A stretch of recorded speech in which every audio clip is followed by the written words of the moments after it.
I actually reached out to a local plant nursery. I was so nervous to bring my stuff in. Or telling you how it's gonna run. Let us know if you have questions about it, or let us know if you're like ready to go. Hi everyone, welcome back to my channel. My name is Lacey. I'm the owner of a small business named Milky Candles, and I make videos about life in my 30s. Today I'm gonna chat a little bit about wholesale and my experience with wholesale and like the different ways in which I've been able to do it. First things first, if you're gonna do wholesale, have a contract. This contract, yes, it's gonna change probably a million times. Every single time I've done a wholesale order, I've changed my contract based off of what I learned the time before. Let me know if you would like a separate video on what my contract is or what it essentially entails. The contract is essentially, here's what we are expecting, here's what we are telling you how it's gonna run. Let us know if you have questions about it, or let us know if you're like ready to go. On my contract, I also have the link to wholesale because wholesale is not available to the public. One of the first ways that I did wholesale was I actually reached out to a local plant nursery called Dig It Gardens. I actually learned about them from one of my former coworkers, who's also now one of my close friends.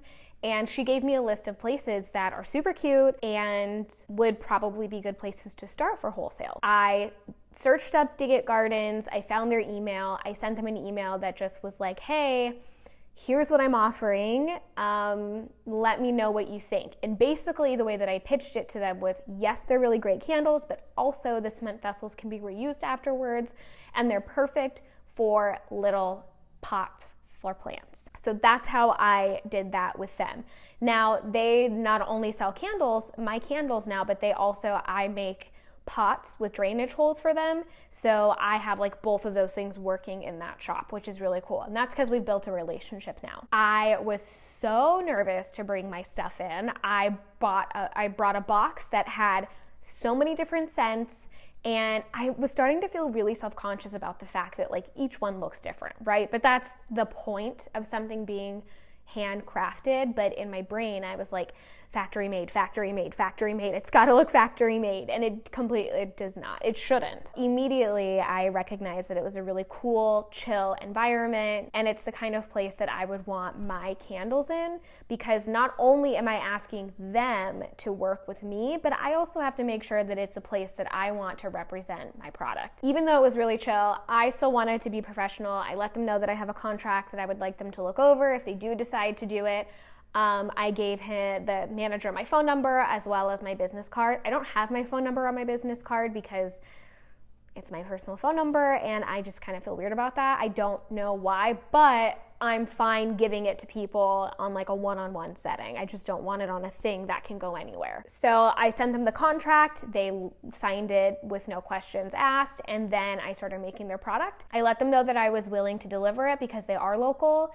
And yeah, they've made multiple wholesale orders now. Again, I have made little pots for them with drainage holes. It's just been such a great relationship. We've had our first pop-up with them. We've done it twice now with them, and each time we make well over $1,000. I mean, that was my first experience with wholesale and my first experience with pop-up, and it was almost like a pinch me. I didn't know that it could be this easy, and I don't think it is all the time. However, in me emailing them and getting that ball rolling, I also emailed a bunch of other places.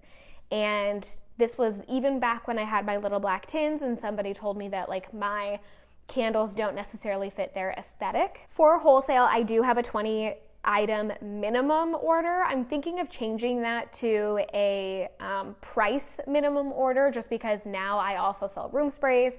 Those are significantly cheaper, and I do put those on my wholesale, so someone could buy 20 room sprays from me, and I guess that's not a big deal, but I don't know, I just have to chew on that a little bit more, because I always want a wholesale order to be worth my time, because when I get a wholesale order, I sort of categorize other things together so that I can fulfill that wholesale order at a timely manner. So it has to be worth my time. So that's something I've got to like reconsider. But as of right now, I have a 20 item minimum order requirement. Also, if I'm putting my product in somebody else's hands to sell on behalf of me, I want to make sure that those people are committed to selling my product. And sometimes, most times, money talks. Another wholesale order that I have came from Etsy, and I won't do a whole video, or I won't talk about it so in depth right now, but if you'd like me to make a separate video on how I made $10,000 in a wholesale order, then just let me know.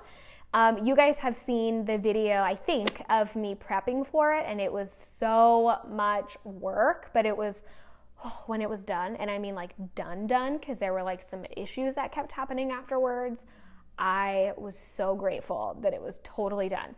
So that was a huge lesson for me. I learned so many things about shipping, about my wholesale pricing, about my contract, essentially just making sure that everything is super clear and outlined.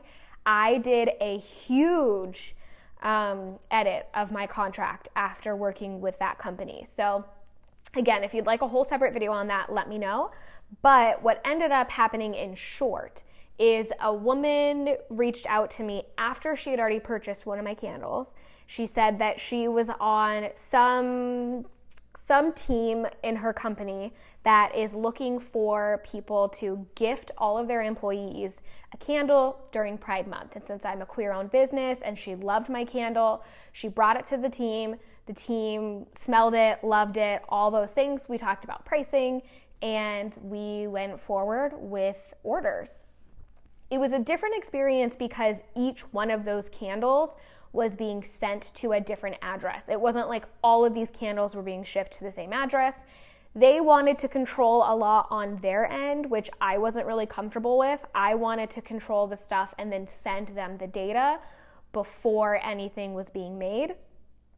That contract is also the same reason why I will never, ever, ever work with PayPal again. If you'd like to see that, I will put it up here in the top right corner for you to click on after you watch this video. There was a lot to take into consideration, especially because they were ordering off of like a very specific page on my website. I made them a page where it was like the candles were basically free so that I knew who was ordering what, and it was easy for me to just go through and ship, because that way I get that's a whole separate video. It's a lot of information. But essentially I had to look out for people who made double orders. Somebody could have ordered June 1st a rose water candle, and then June 31st they could have ordered a black moss and cedar candle, and I had to keep track of all of that and put it in a spreadsheet and make sure that no one ordered more than one candle. The whole thing took about 3 months, from discussing it to talking about prices to having everyone actually order,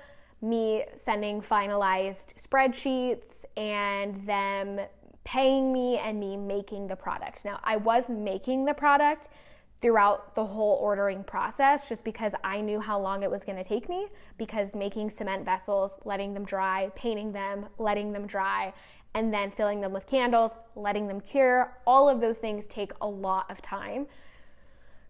So it got a little bit frustrating because, again, PayPal, I needed the money in order to fund what I was currently making. Otherwise, it would have taken me probably like a month after everyone ordered to get everything out. A handful of candles also got shipped back to me because of an insufficient address. And so then I had to have conversations about what does it mean to double ship the order and who's going to pay for that, because it certainly won't be me, because it wasn't my fault that somebody put in their insufficient address. Things like that. Or, half a month later, the candle was waiting at the post office for somebody and they never claimed it, and so then it got sent back to me 15 days later. And I'm like, oh my goodness, this is never going to end. All in all, it was about $10,000.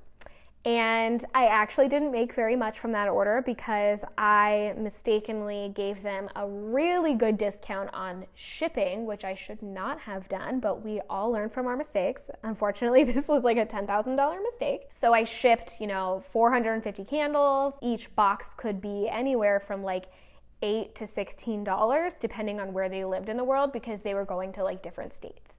So again, I did a huge overhaul of my contract because of this order. It was extremely difficult for me because PayPal froze all of that money, so I couldn't even fund it, which wasn't their fault. They still needed their product, but I still couldn't get my money, even though they had already sent it. So it was just this big thing. I've had other people ask me to do wholesale with them.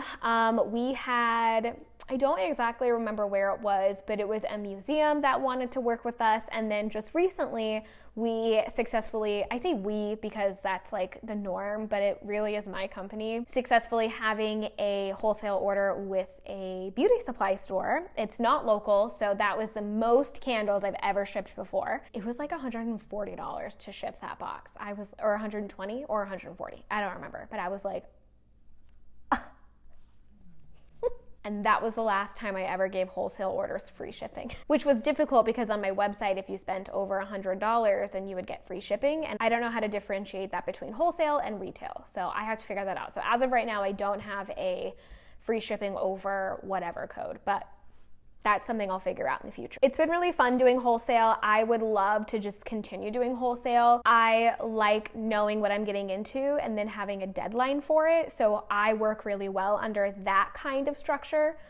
But lately I've been giving myself a schedule so that I know exactly what to do every single day, because you just never know when you're going to get orders. And so I have pack days and then I have take to the post office days, but that's besides the point. Again, if you would like to see why I will never use PayPal ever again, go ahead and click this video to your right.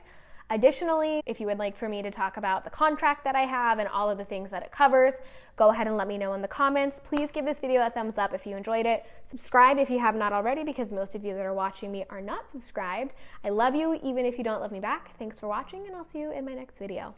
Bye.